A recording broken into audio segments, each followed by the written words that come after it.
말씀을 통하여서 우리는 예수님께서 세례 받으시는 그러한 말씀과 함께 예수님의 족보에 대한 말씀을 살펴보았습니다. 이 누가복음의 말씀과 마태복음의 말씀에서 이게 중복되는 그러한 말씀들이 있는데, 특별히 이 세례와 족보와 우리가 방금 전에 읽었던 이 시험에 대한 부분은 마태복음 말씀에도 나오고 누가복음 말씀에도 나오는 그러한 말씀입니다. 그런데 마태복음과 누가복음의 이 그 차이가 무엇이냐면, 다른 것보다 이 구성에 대해서 생각해 본다면, 마태복음 말씀 같은 경우는 이 세례와 예수님의 시험이 붙어 있고 족보가 가장 앞에 나와 있는 반면에, 누가복음 같은 경우에는 족보가 가운데 나와 있습니다. 세례가 나오고, 그리고 족보에 대한, 예수님의 족보에 대한 말씀이 나오고, 그리고 오늘 시험에 대한 그러한 말씀이 나오고 있는 겁니다. 그런데 왜 누가가 이런 순서로 구성을 했을까요?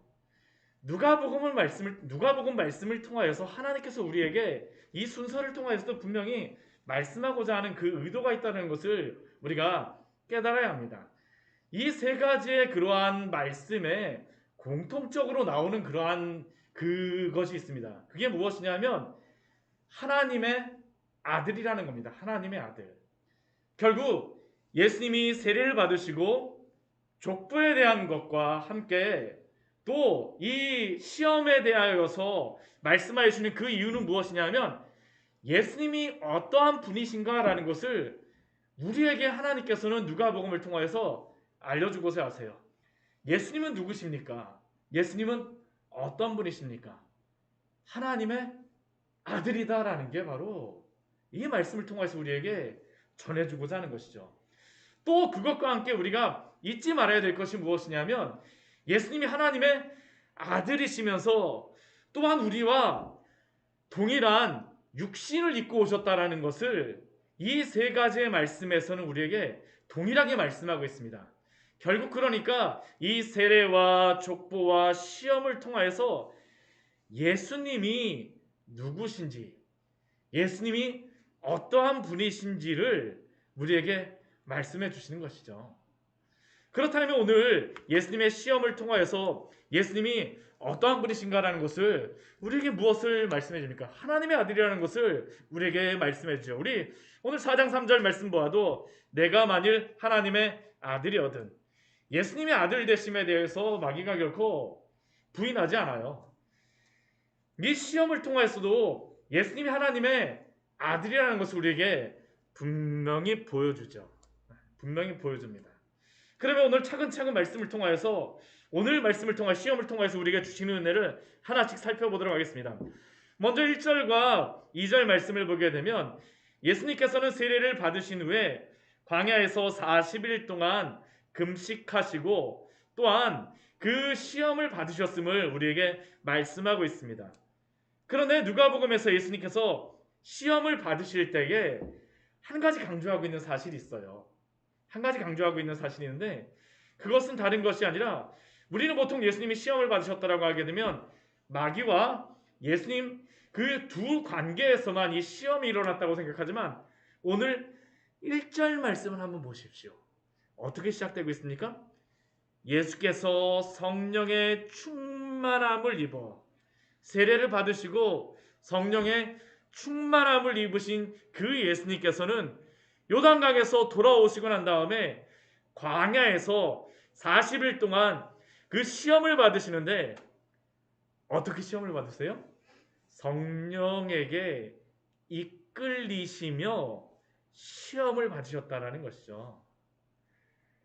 즉 마귀가 예수님을 시험하는 것처럼 보이지만, 예수님이 마귀에게 시험을 받으시는 것처럼 보이지만, 그러나 마귀가 이 시험의 주관자가 아니라 하나님이 바로 하나님의 주권 가운데에 예수님이 시험을 받으신다는 것을 우리에게 분명히 보여주시는 것입니다. 성령의 충만함을 입어 성령에 이끌리시며, 이것은 우리에게 큰 위로를 주죠.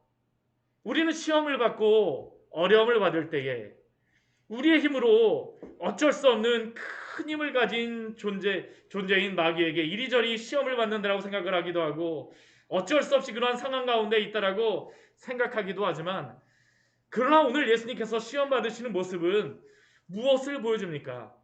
이 모든 시험조차도 하나님의 주권 가운데에 이루어지고 있다는 것을 우리에게 보여주시는 것입니다. 이것을 기억하십시오. 이것을 기록하세요. 그리고 예수님이 마귀에게 시험을 받으시는 모습을 통하여서 예수님께서 우리와 동일한 육신의 모습으로 시험을 받으신다는 것을 또한 우리에게 보여주시죠. 그래서 히브리서 2장 18절 말씀에서는 무엇이라고 말씀하고 있습니까? 우리 시험에 대해서 이렇게 말합니다.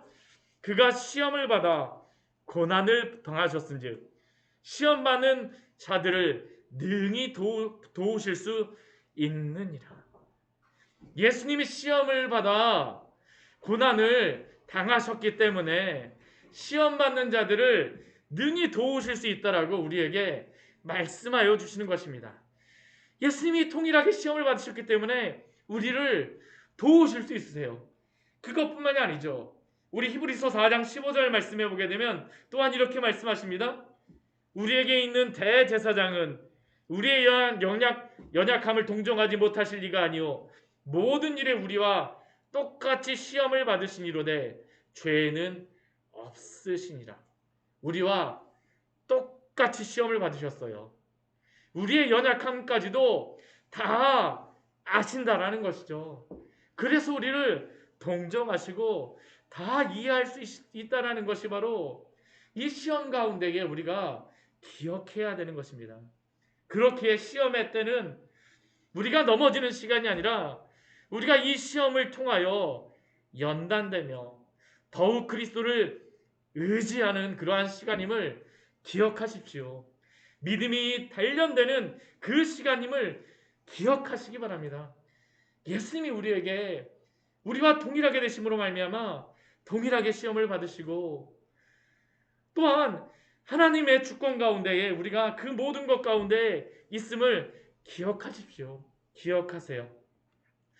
그러나 우리가 이렇게 예수님의 시험을 볼 때에 또 한 가지 기억해야 될 시험에 대하여서 우리가 기억해야 될 한 가지의 사실이 있습니다. 그것은 하나님의 주권 가운데에 이루어지는 이러한 시험이라 할지라도 이런 마귀의 시험은 실제적인 것이라는 것이죠. 우리가 이 사복음서에서 성경에 나와 있는 이 예수님의 말씀에서 우리가 분명히 알아야 될 것은 무엇이냐면 이것이 실질적인 것이라는 것입니다. 실질적인 것이에요. 이것을 기억하지 않는다면 우리는 하나님이 함께 하시는 사람은 절대 시험이 없다라고 생각하기 쉽지 않습니까? 그런데 예수님보다 더 하나님과 친밀하게 성령의 충만 가운데에서 이 땅에 사셨던 분이 이 땅에 살았던 사람이 누가 있겠습니까? 그러나 예수님도 마귀에게 이러한 시험을 실질적으로 받으셨다는 겁니다. 그렇게 우리는 오늘 이 말씀을 통하여서 어떻게 예수님이 이 시험을 당하셨는지 또한 이 시험을 어떻게 감당하시고 승리하셨는지 우리는 알아야 됩니다. 왜요? 이 시험을 통해서 우리에게 어떻게 시험을 감당할지를 우리에게 알려주시는 것입니다. 우리 오늘 말씀을 보게 되면 세 가지의 시험이 나오고 있죠. 첫 번째 시험, 우리 무엇입니까? 떡에 대한 시험입니다. 떡에 대한 시험이에요. 예수님은 40일간의 금식을 마치신 후에 첫 번째 시험을 마치시는데 떡의 시험을 받으셨습니다. 우리가 마귀에 대해서 이렇게 딱 생각해 보게 되면 무엇을 생각하냐면 그 뿔이 달리고 좀 우스꽝스럽게 생긴 그러한 모습을 생각하곤 합니다. 근데 이거는 중세 시대에 그 그림을 그렸던 그러한 사람들이 그 마귀는 아무것도 아니라는 것을 보여주기 위해서 그렇게 그렸지만 그러나 마귀는 그렇게 우스꽝스러운 모습의 어리석은 존재가 아닙니다. 오늘 예수님을 시험하는 가장 첫 번째 시험이 바로 떡의 시험이에요. 떡의 시험이라니까요. 왜 이것을 가지고 시험을 하겠습니까? 예수님이 40일간 금식하셨기 때문이죠. 예수님의 굶주림과 허기를 우리와 다르다고 생각하지 마세요. 우리와 동일한 육체를 지니신 예수님은 진정으로 굶주리시고 배고파하셨습니다. 그리고 마귀는 예수님이 육체적으로 가장 연약하고 가장 부족한, 가장 찾고 있는 이 떡을 가지고 예수님을 시험하시는 것입니다. 시험하세요. 이것은 우리에게도 동일합니다. 마귀는 항상 우리의 가장 연약한 부분을 시험해요. 그리고 그것을 한 번만 시험하지 않죠. 얼마나 마귀가 영악한지 반복해서 우리의 연약한 부분들을 아픈데 또 쑤시는 것처럼 계속 시험합니다. 왜냐하면 그것이 바로 우리를 넘어뜨리는 것임을 이 마귀는 너무나도 잘 알고 있기 때문입니다. 여러분에게 연약한 부분이 무엇입니까? 이 떡의 시험을 마귀가 할 때 예수님께 야곱이 팥죽 숫고 유혹하는 것 같이 떡을 가지고 나타나서 오늘 마귀가 유혹하는 것이 아닙니다. 그는 오늘 말씀을 보게 되면 예수님께 한 가지 제안을 하죠. 무엇이라고 제안합니까? 내가 만일 하나님의 아들이거든 이 돌들을 명하여서 떡이 되게 하라고 제안을 합니다. 물론 이 광야의 그 돌들이, 그 이스라엘에 가보게 되면 이 광야의 돌들이 떡같이 보입니다. 진짜 떡의 색깔이에요. 완전히 떡의 색깔이지만 그러나 이렇게 유혹하는 이유가 있습니다. 이 유혹의 본질이 무엇인지를 우리가 이해하는 것이 필요합니다. 오늘 마귀가 너가 하나님의 아들이라면 결국 이것은 무엇을 말하는 걸까요? 너가 한번 하나님의 아들인지를 증명해 보라는 것입니다. 마귀는 예수님이 하나님의 아들이라는 것을 부인하지 않아요? 부인하지 않습니다. 그러나 예수님께 그것을 한번 증명해 보라고 시험을 하죠. 이 시험의 목적은 예수님의 하나님의 아들임을 증명하는 목적이 아닙니다. 예수님이 이 시험을 당하시는 이유는 예수님이 하나님의 아들이라는 것을 증명하시기 위해서 이 시험을 받으시는 게 아니에요. 이미 예수님은 하나님의 아들이십니다. 예수님이 돌을 떡으로 만든다라고 해서 예수님이 하나님의 아들이 되는 문제가 아니라는 거죠.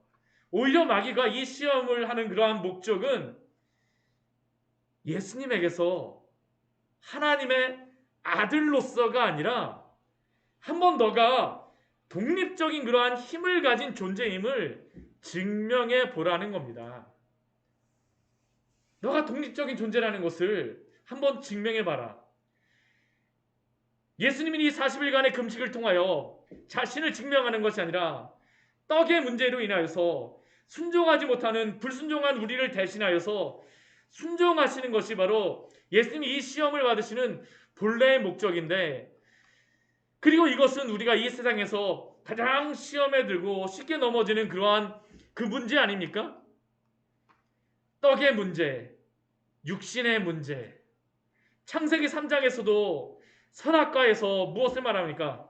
먹음직의 그러한 문제를 가지고 우리가 날마다 우리가 시험을 받고 있지 않습니까? 우리는 항상 이 세상의 떡으로 굶주리고 있지 않습니까? 그리고 예수님은 우리와 같이 굶주리심으로 동일한 시험을 받으시는 겁니다. 그가 이 시험을 이기는 것은 떡을 만들어서 자신을 증명하심으로 이기시는 것이 아닙니다.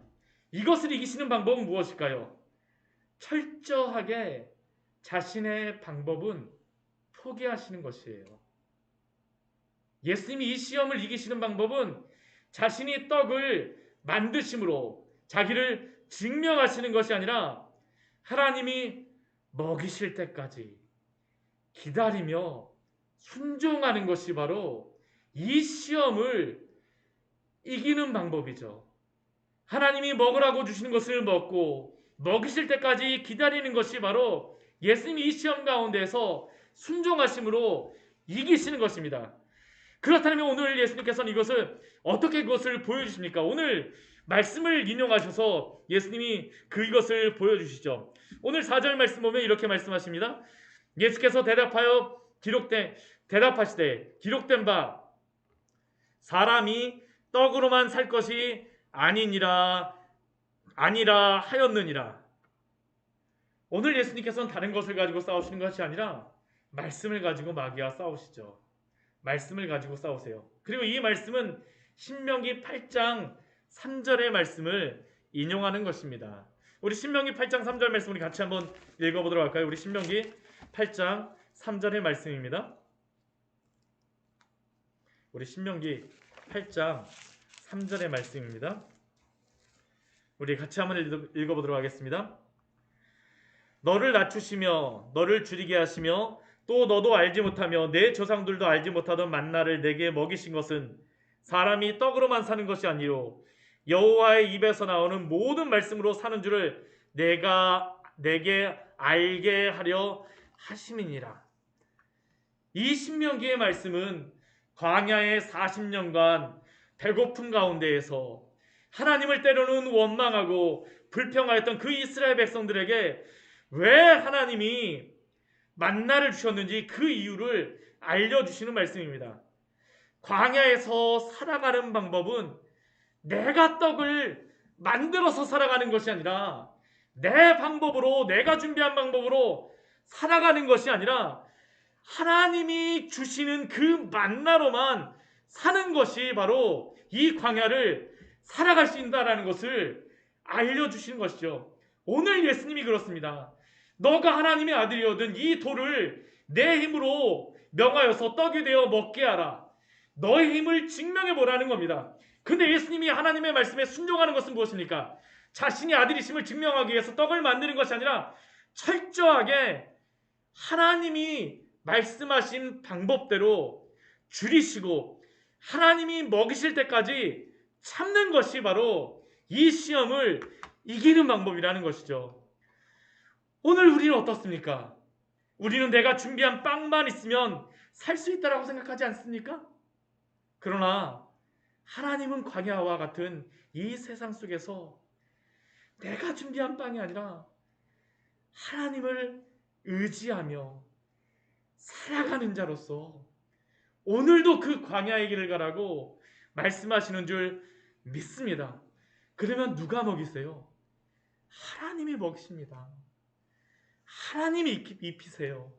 이스라엘 백성을 만나로서 먹이신 것과 같이 생명의 빵 대신 우리 주 예수 그리스도를 통하여서 우리를 먹이시고 살리시는 줄 믿습니다. 끝까지 하나님 의지하십시오. 우리의 방법으로 증명하려고 하지 마세요.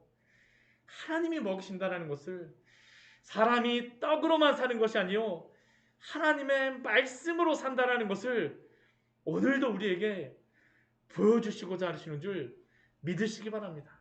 하나님의 말씀으로 살아가십시오. 하나님의 말씀으로 살아가세요. 나를 증명하는 것이 아니라 하나님의 방법으로, 그 방법으로 살아가시는 우리 귀한 성도님들 되시기를 축원합니다. 또 두 번째, 예수님이 이렇게 떡의 시험을 이기자 마귀는 이번에는 예수님을 이끌고 순식간에 천하만국을 보여주며 다 보여주고 예수님을 또 다시 시험에 들게 하죠. 이 두 번째 시험은 무엇입니까? 하나님이 아니라 피조물을 섬기라고 하는 겁니다. 마귀를 섬기라고 하는 것이에요. 이 두 번째 시험은. 한번 말씀을 한번 보십시오. 예수님을 이끌고 올라가서 순식간에 천하만국을 다 보여줍니다. 마귀가 얼마나 재능이 힘이 있는지 몰라요. 얼마나 능력이 있는지 모릅니다. 순식간에 천하만국을 다 보여줄 수 있는 그 능력이 있습니다. 그리고 그가 제안합니다. 예수님께 무엇이라고 제안합니까? 이 모든 권위와 그 영광을 내게 주리라. 이것은 내게 넘겨준 것이므로 내가 원하는 자에게 줄 수 있어. 마귀가 예수님께 이 모든 천하만국을 다 줄 수 있다는 겁니다. 대신 한 가지의 조건이 있어요. 무엇입니까? 우리 7절 말씀이죠. 그러므로 내가 만일 내게 절하면 다 내 것이 되리라. 오늘 이 말씀은 예수님에게 엄청나게 유혹이 되는 말씀입니다. 왜 그럴까요? 예수님이 이 땅에 오신 이유가 무엇입니까? 예수님이 오신 이유가 무엇일까요?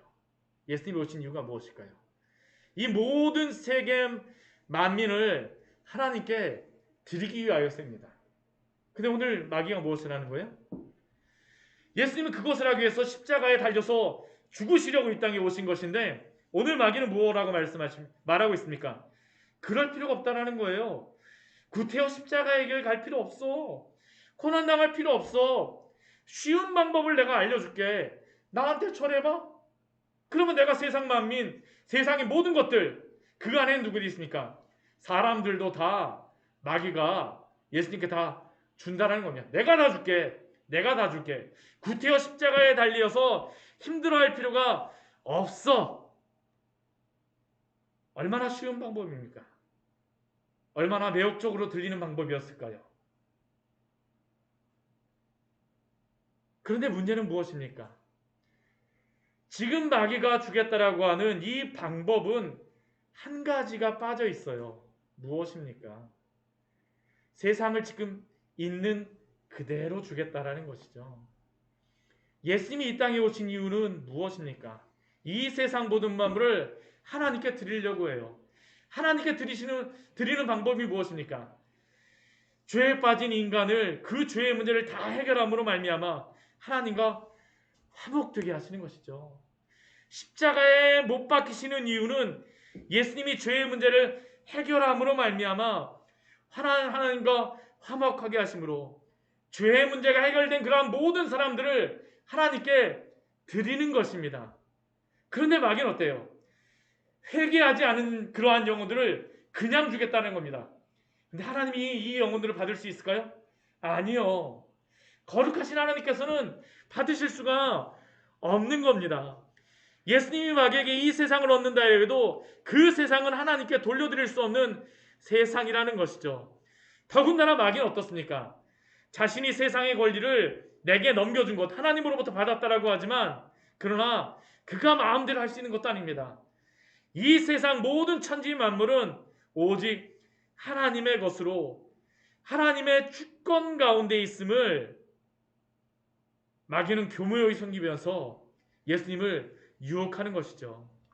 오직 하나님만이 참된 주인이신데 마귀는 예수님을 교묘히 섬김으로 하나님을 섬기는 것이 아니라 내게 절하라고 이야기합니다. 내게 절하라고. 근데 이것은 무엇입니까? 10계명의 제1계명을 어기라고 그는 제안하고 있는 것이죠. 그리고 이러한 마귀를 향하여서 예수님께서는 이것을 어떻게 이기십니까? 오늘 8절 말씀이죠. 우리 8절 말씀 같이 한번 읽어보도록 하겠습니다. 예수께서 대답하여 이르시되 기록된 바 주 너의 하나님께 경배하고 다만 그를 섬기라 하였느니라. 역시 이 말씀도 신명기에서 인용하신 말씀입니다. 우리 신명기 6장 13절의 말씀을 인용한 것인데요. 이것도 그 광야를 지나왔던 그러한 이스라엘 백성들에게 주셨던 그 말씀을 예수님이 인용을 하시죠. 역시 이것도 우리에게 광야를 살아가는 우리에게 올 수 있는 그러한 시험 가운데 있는 문제입니다. 마귀는 때때로 우리를 위로하는 척하며 광야의 천사의 모습을 하고 우리에게 다가오곤 합니다. 힘들지? 구태여 그렇게 할 필요 없어. 그렇게 힘들게 신앙생활 할 필요 없어. 그냥 쉽게 하면 되잖아. 쉽게 믿으면 되잖아. 내가 다 줄게. 그냥 괜찮다니까? 할 수 있다니까? 마귀는 오늘도 우리를 이렇게 유혹하며 미혹하고 있죠. 이러한 대표적인 그것들이 무엇입니까? 우리의 자유를 위해서 마음껏 내가 원하는 대로 살라라고 우리의 마음을 부채질하는 것입니다. 서로 그것이 죄라 할지라도 사랑의 하나님은 다 이해해 줄 것이다라고 우리의 마음에 이러한 생각들을 막 북돋아줘요. 그리고 나서 결국에는 죄를 짓게 만들죠. 동성애의 문제와 음란의 문제, 낙태의 문제가 다 이러한 문제 아닙니까? 계속적으로 죄를 포기하지 않고 정말 우리의 정욕대로 원하는 대로 살라라고 우리를 미혹합니다. 그러나 그것은 무엇입니까? 그것은 우리가 하나님께 경배하고 다만 그를 섬기는 게 아닙니다. 그것은 마귀가 우리의 영심을 무디게 만들므로 말미암아 죄를 짓게 만드는 마약과 같은 그러한 소리죠. 죄를 짓는 것은 결코 괜찮지 않습니다. 우리의 영혼을 죽이고 결국은 우리의 영혼으로 하여금 하나님을 섬기는 것이 아니라 마귀를 섬기게 합니다. 마귀를 섬기게 해요. 마귀를 섬기게 해요. 우리는 이러한 달콤한 솜사탕과 같은 유혹에 본질적으로는 마귀를 섬기는 이러한 그 소리에 넘어가지 말아야 합니다. 우리는 우리의 정욕을 위해서 쉬운 길, 넓은 길, 편안한 길을 가면 안 돼요. 우리의 길은 오히려 그것이 어렵다 할지라도 좁은 길, 좁은 문으로 가야 될 줄 믿습니다. 편안한 길이 아니라 그리스도 안에 있는 평안의 길, 편안의 길이 아니라 평안의 길, 참된 샬롬의 길, 하나님과 화목하는 그 길을 걸어가시는 우리 귀한 성도님들 되시기를 축원합니다. 우리의 눈에 보이는 것도 알아가지 마십시오. 우리의 보기에, 우리의 안목의 정욕에 따라서 보암직한 피조물을 하나님처럼 섬기지 마십시오. 그것은 모두 우상숭배입니다. 우리는 오직 하나님을 사랑함으로 하나님을 경배해야 되는 그러한 백성임을 기억하시는 우리 귀한 성도들 되시기를 축원합니다. 또 우리 오늘 말씀을 보게 되면 세 번째 시험을 우리에게 보여주죠. 이 세 번째 시험은 무엇입니까? 아까는 천하만국을 보여줬는데 이번에는 예수님을 예루살렘 가장 높은 성전 꼭대기로 올라갑니다. 이 성전 꼭대기를 지금 어디로다 생각을 하냐면 기드론 골짜기 바로 앞에 있는 그러한 성전의 꼭대기로다 생각합니다. 기드론 골짜기까지 하니까 이게 꽤 높은 그러한 위치에 있는 곳입니다. 거기에 올라가서 무엇이라고 예수님께 말하는 것이에요. 내가 만약 하나님의 아들이거든 여기서 뛰어내리라.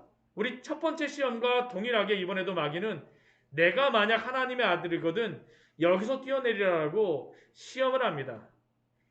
이것도 역시 마귀가 예수님이 하나님의 아들인 것을 의심하는 것은 아닙니다. 그렇지만 다시 한번 하나님의 아들이라면 뛰어내려 보라고 말하죠. 헛된 자랑의 마음을 지금 시험하는 것입니다. 헛된 자랑의 마음.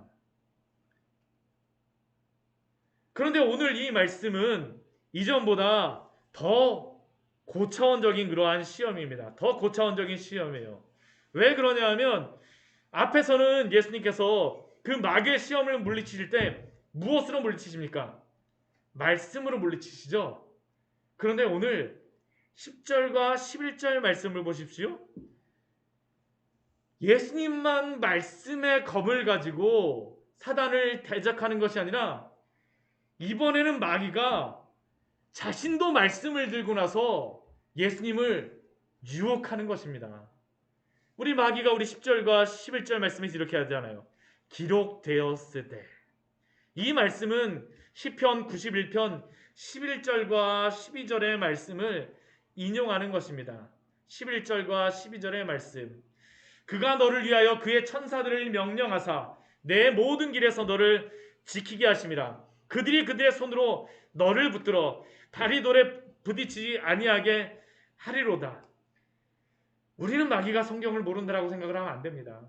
마귀도 성경의 모든 말씀을 알고 있어요. 그러나 그 말씀을 가지고 미혹해 올 때에 우리가 기억해야 될 것이 있습니다. 마귀는 하나님의 말씀을 인용하고 흡사 형식적으로는 지키는 척 할 수는 있어도 그러나 하나님을 사랑하는 마음으로 그 말씀에 순종할 수는 없어요. 순종할 수 없습니다. 오늘 이 말씀도 동일합니다. 지금 이 말씀을 마귀가 예수님을 생각해주는 척하면서 말씀을 인용하고 하나님의 말씀을 가지고 무엇인가 제안하는 것 같지만 마귀가 제안하는 것은 다른 것이 아닙니다. 마냥 높은 곳에서 떨어져서 하나님이 천사를 보내셔서 지켜주신다면 사람들이 너를 어떻게 보겠냐라는 겁니다. 아마 그 결과를 보고 예수님을 하나님의 아들로 인정하고 받아들일 것이다라고 친절하게 방법을 알려주죠. 그러나 문제는 무엇입니까? 이것이 누구의 자랑이냐는 것이죠. 하나님의 영광을 위하여서 이것을 하는 것인가? 아니면 나의 자랑을 위하여서 하나님을 이용하는 것인가? 라는 그러한 문제와 문제를 지금 가지고 사단이 예수님을 이용하고 있다는 겁니다. 겉으로는 거룩한 목적을 추구한다라고 하지만 그러나 본질적으로는 하나님의 영광을 위한 것이 아니죠. 이러한 시험은 오늘도 광야의 길을 가는 우리에게 오는 그러한 시험입니다. 성도를 미혹하는 아주 고차원적인 시험이 바로 이것입니다. 우리는 하나님의 영광을 위하여서 무엇을 구하는 경우가 얼마나 많습니까? 우리는 그러나 우리의 필요를 위하여서 사실은 기도하고 있지는 않습니까? 그 목적이 정말 하나님의 영광을 위한 것입니까?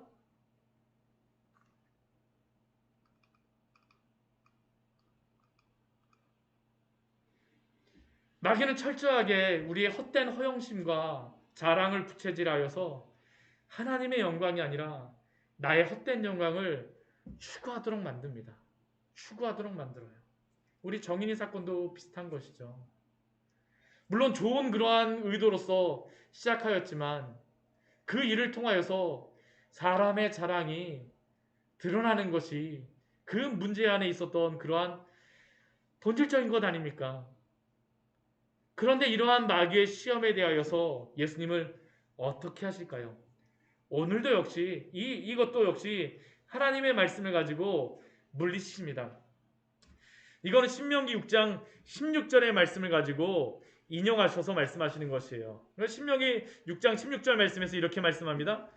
너희가 마사에서 시험한 것과 같이 너희 하나님 여호와를 시험하지 말고. 광야 가운데 있었던 이스라엘 백성에게 신명기 말씀을 다시 한번 기억하게 하면서 말하죠. 그런데 이 마사의 시험이 무엇입니까? 이것을 우리가 아는 것이 필요합니다. 우리 이것이 출애굽기 17장 7절의 말씀에 나와 있어요. 이 말씀 한번 같이 한번 찾아보도록 하겠습니다. 우리 출애굽기 17장 7절의 말씀입니다. 출애굽기 17장 7절의 말씀이에요. 신명기의 말씀, 광야를 지나온 백성들에게 출애굽기에서 있었던 그 일을 다시 한번 모세가 기억하게 하는 겁니다. 이 시험이 너무나도 무서운 시험이에요. 사실 우리를 언제든지 넘어뜨릴 수 있는 그러한 시험 가운데 하나입니다. 우리 17장 7절 말씀 같이 한번 읽어보겠습니다. 그가 그곳 이름을 마사 또는 무리바라 불렀으니 이는 이스라엘 자손이 다투었으며 또는 그들이 여호와를 시험하여 이르기를 여호와께서 우리 중에 계신가 안 계신가 하였음이더라. 즉 이스라엘 백성은 이 말씀 우리 출애굽기 말씀이 이것이 무엇입니까? 불과 며칠 전까지 그들은 애굽에서 10가지의 재앙을 보았습니다.